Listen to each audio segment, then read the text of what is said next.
Kota metropolitan, julukan ini begitu lekat dengan Jakarta sejak ratusan tahun silam. Ya, industrialisasi yang masif membuat kota ini dipenuhi gedung pencakar langit dan minim lahan hijau.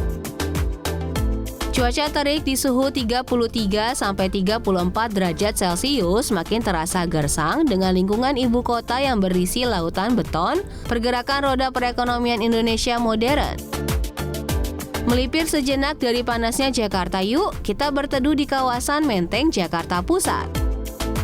Ya, tentu saja Menteng masih dalam area Jakarta, tapi anak Jakarta akan merasa suasana yang lebih teduh di sini.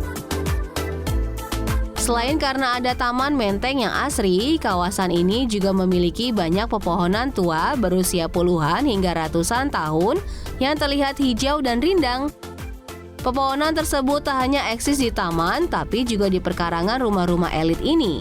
Jika ditinjau dari segi historis, ternyata sejak era kolonial Belanda, Menteng menjadi hunian bagi para elit Belanda dan Eropa yang tinggal di Batavia. Mereka menetap, membangun rumah-rumah dan membiarkan pepohonan besar dan rindang tumbuh dan menyejukkan lingkungan. Adolf Hucken dalam buku Menteng Kota Taman Pertama di Indonesia menyebutkan, Menteng memiliki 20 taman kecil yang tersebar di seluruh kawasan. Taman-taman itulah yang membuat kawasan ini terasa lebih sejuk dibandingkan kawasan lainnya di Jakarta. Meski banyak bangunan bergaya kolonial yang tersebar di berbagai titik di Menteng, seperti Galeri Kunstskring Palace, Hotel The Hermitage, dan Pusat Kebudayaan Jerman Goethe Institut, namun merujuk pada catatan Adolf Hucken, kawasan Menteng pada abad ke-18 sebenarnya pernah dimiliki oleh orang Moor atau Arab bernama Asanina Daud. Barulah pada 1790 ia menjualnya kepada orang Eropa bernama J. Duchesne de Vin. Setelah proses jual beli antara lintas etnis itulah, kawasan ini terus berpindah tangan antara warga Eropa dan Arab.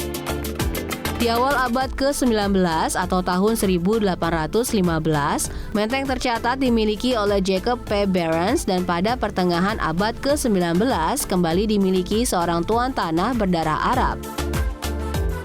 Namun tak seperti orang Eropa yang menetap, orang Arab hanya menjadikan kawasan Menteng sebagai lahan investasi.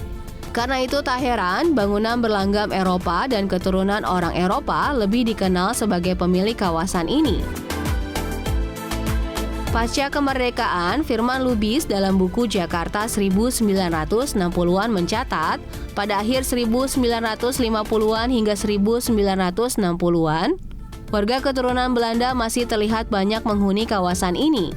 Sementara sebagian lainnya telah pulang ke Belanda setelah Indonesia resmi merdeka. Dalam buku tersebut, ia bahkan menyebutkan Menteng sebagai kampung Belanda atau kampung orang elit Eropa.